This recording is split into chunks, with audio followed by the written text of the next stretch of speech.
കളർകോടുണ്ടായ അപകടവുമായി ബന്ധപ്പെട്ടിട്ട് ഈ സമയം വരെ ഗതാഗത വകുപ്പ് മന്ത്രി കെ ബി ഗണേഷ് കുമാർ ഒരു സ്റ്റേറ്റ്മെന്റ് ഇറക്കി നമ്മൾ കണ്ടിട്ടില്ല. എന്തുകൊണ്ടാണ്? അദ്ദേഹം ഈ വാഹന മേഖലയായിട്ട് വളരെ അടുപ്പമുള്ള ഒരു മന്ത്രിയാണ്. അങ്ങനെയുള്ള ആൾക്ക് എന്തുകൊണ്ട് ഇങ്ങനെ ഒരു 5 ജീവനുകൾ പൊലിഞ്ഞിട്ടും അതിന് ഇതിൻ്റെ ഉത്തരവാദിത്തപ്പെട്ട സ്ഥാനത്തിരിക്കുന്ന ഒരാളെന്നുള്ള നിലയ്ക്ക് ഒരു പ്രതികരണം പോലും കൊടുക്കാൻ കഴിഞ്ഞില്ല എന്നുള്ളത് ഞങ്ങളെ അതിശയപ്പെടുത്തിയിരുന്നുള്ളതാണ്. അത് കൃത്യമായിട്ടും അത് റെന്റ് കൊടുത്ത വാഹനമാണെന്ന് മോട്ടോർ വാഹന വകുപ്പ് ഉദ്യോഗസ്ഥരും അതുപോലെ തന്നെ പത്രക്കാരും ഒക്കെ സാക്ഷ്യപ്പെടുത്തിയതാണ്. അതിൻ്റെ തെളിവുകളും ഒക്കെ ഇപ്പം ധാരാളം നമ്മുടെ നവമാധ്യമങ്ങളിൽ വന്നുകൊണ്ടിരിക്കുകയാണ്, മാധ്യമങ്ങളിലും നവമാധ്യമങ്ങളിലും.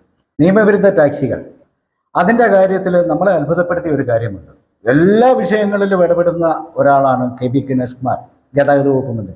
അദ്ദേഹത്തിൻ്റെ ഒരു മറുപടി അല്ലെങ്കിൽ അതിന് എന്താണ് സംഭവിച്ചതെന്നുള്ള ഒരു ഇത് ഈ സമയം വരെ ഇവിടെ എത്തിയിട്ടില്ലെങ്കിൽ അതിന് പിന്നിൽ എന്തോ ഒരു ഇതുള്ളതുപോലെയാണ് ഞങ്ങൾക്ക് ഫീൽ ചെയ്യുന്നത്. എന്തുകൊണ്ട് എല്ലാ കാര്യത്തിലും, അതായത് ഇവിടെ ഈ നാട്ടിൽ എന്ത് നടന്നാലും അദ്ദേഹം ഒരു സ്റ്റേറ്റ്മെൻറ്റ് ഒന്നെങ്കിൽ അദ്ദേഹത്തിൻ്റെ ഫേസ്ബുക്ക് പേജ് വഴി അല്ലെങ്കിൽ പത്രക്കാരെ വിളിച്ചിട്ട്. അപ്പോൾ അങ്ങനെയുള്ള ഒരു വ്യക്തി എന്തുകൊണ്ടാണ് ഇത്രയും ഒരു ദാരുണമായ സംഭവം ഉണ്ടായിട്ട് അത് ഈ കള്ളറ്റാക്സികൾ നിർത്തലാക്കണമെന്നോ അല്ലെങ്കിൽ അതിനെതിരെ ശക്തമായ ഒരു നടപടി സ്വീകരിക്കുമെന്നോ അദ്ദേഹം പറയുന്നില്ലെന്നുള്ളതാണ് ഞങ്ങളെ അത്ഭുതപ്പെടുത്തുന്നത്. അദ്ദേഹം കൃത്യമായിട്ട് ഇതിനൊരു സ്റ്റേറ്റ്മെന്റ് ഇറക്കേണ്ടതും അതുപോലെ തന്നെ ഈ നിയമവിരുദ്ധമായി സർവീസിന് വണ്ടി കൊടുത്ത ആൾക്കെതിരെ ശക്തമായ നടപടി സ്വീകരിക്കണമെന്നും പൊതുജനങ്ങളുടെ മുന്നിൽ വന്ന് പറയാൻ ബാധ്യസ്ഥനായ ആളാണ്. അദ്ദേഹത്തിൻ്റെ വകുപ്പിൻ്റെ കീഴിൽ നടന്ന ഒരു ഇല്ലീഗൽ സംവിധാനമാണിത്. അതിനെ കൃത്യമായി ജനങ്ങളെ ബോധവൽക്കരിക്കുന്നതിന് അദ്ദേഹത്തിൻ്റെ ഒരു സ്റ്റേറ്റ്മെന്റ് എന്തുകൊണ്ട് ഇദ്ദേഹം ഇതിൽ നിന്നെല്ലാം പിന്നോക്കം പോയെന്നുള്ളത് വളരെ ഞങ്ങളെ അത്ഭുതപ്പെടുത്തിക്കൊണ്ടിരിക്കുന്ന ഒരു സാഹചര്യം. കളർകോട് സംഭവവുമായി ബന്ധപ്പെട്ടിട്ട് അത് വ്യക്തമായി തെളിഞ്ഞിട്ടുള്ളതാണ് അയാൾ കുറ്റക്കാരനാണെന്നുള്ളത്. അയാൾ 1000 രൂപ വാങ്ങിയെന്നുള്ളതിൻ്റെ സ്ക്രീൻഷോട്ടും മറ്റു കാര്യങ്ങളും അതുപോലെ ആ നാട്ടിലുള്ളവർ തന്നെ സാക്ഷ്യപ്പെടുത്തി എവിടെ വേണേലും ഞങ്ങൾ മൊഴി തരാമെന്ന് പറയുന്നുണ്ട്. ഇദ്ദേഹത്തിൻ്റെ പേരിൽ എന്തോ ഒരു കൊലപാതക കേസുമായി ബന്ധപ്പെട്ട് ഇദ്ദേഹത്തിൻ്റെ വാഹനം ഉപയോഗിച്ചതായിട്ട് ഞാൻ ഇന്നലെ ഒരു ചാനലിൽ കണ്ടു. അപ്പം ഇങ്ങനെയുള്ള ഇത്രയും കാര്യങ്ങൾക്ക് ഇയാൾ വീണ്ടും വീണ്ടും ഇത് ആവർത്തിക്കപ്പെടാനുള്ള കാരണം എന്താണ്? അയാൾക്ക് 1 2 3 അനുഭവങ്ങൾ ഉണ്ടായിട്ടുണ്ട്. ഇദ്ദേഹത്തിൻ്റെ വാഹനം കൊണ്ടുപോയി ഇദ്ദേഹം ഇതൊരു ബിസിനസ്സായിട്ട് കൊണ്ടു നടക്കുന്ന ആളാണ്.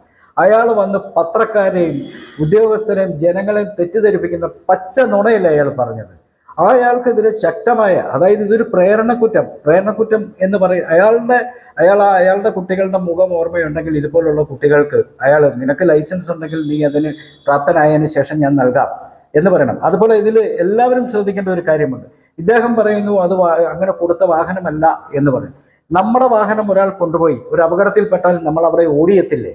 ഇയാളുടെ ഫോൺ ഓഫ് ചെയ്ത് വെച്ചില്ലേ? മണിക്കൂറുകളോളം ഇയാൾ ഫോൺ ഓഫ് ചെയ്ത് വെച്ചിട്ട് പിറ്റേ ദിവസം ഉച്ച കഴിഞ്ഞപ്പോഴാണ് ഇയാൾ രംഗത്ത് വരുന്നത്. അപ്പോൾ ഇയാൾ ഒരു തെറ്റ് ചെയ്തത് കൊണ്ടല്ലേ ഇയാളുടെ ഫോൺ ഓഫ് ചെയ്ത് വെച്ചത്. അല്ലെങ്കിൽ അയാളുടെ ഭാഗത്ത് തെറ്റില്ലെങ്കിൽ അയാൾക്ക് ആ വാഹനം അപകടം നടന്ന സ്ഥലത്ത് ചെന്ന് അതിന് വേണ്ട രക്ഷാപ്രവർത്തനങ്ങളിലും മറ്റു കാര്യങ്ങളിലും ഇടപെടണ്ടേ? അപ്പോൾ ഇത് കൃത്യമാണ്. ഇതിൽ ഉദ്യോഗസ്ഥര് ഒരു കാരണവശാലും ഇയാൾക്കൊരു ദാക്ഷിണ്യം കൊടുക്കരുത്. നാളെ മറ്റൊരാൾ ഇത് ആവർത്തിക്കപ്പെടുവാനുള്ള സാഹചര്യം ഒരുക്കാതിരിക്കാൻ ഇയാൾക്ക് പരമാവധി ശിക്ഷ അത് ഏതൊക്കെ രീതിയിലാണോ ആ രീതിയിലെല്ലാം അയാൾക്ക് കൊടുക്കണം. അതുപോലെ തന്നെ ഈ കുട്ടികൾക്ക് അവർക്ക് അവരുടെ ജീവൻ നഷ്ടപ്പെട്ടതിൻ്റെ ഭാഗമായിട്ട് ഇൻഷുറൻസിൻ്റെ ക്ലെയിമും മറ്റു കാര്യങ്ങളും അത് ഒരു കാരണവശാലും ഇൻഷുറൻസ് കമ്പനികൾ ഇയാളെ പ്രൊട്ടക്ട് ചെയ്യരുത്, അയാളിൽ നിന്ന് തന്നെ ഈടാക്കുകയും വേണം ഈ കാര്യം. ഇപ്പം ഈ നിയമവിരുദ്ധ ടാക്സികൾ, അതിൻ്റെ കാര്യത്തിൽ നമ്മളെ അത്ഭുതപ്പെടുത്തിയ ഒരു കാര്യമുണ്ട്. എല്ലാ വിഷയങ്ങളിലും ഇടപെടുന്ന ഒരാളാണ് കെ ബി ഗണേഷ് കുമാർ, ഗതാഗത വകുപ്പ് മന്ത്രി.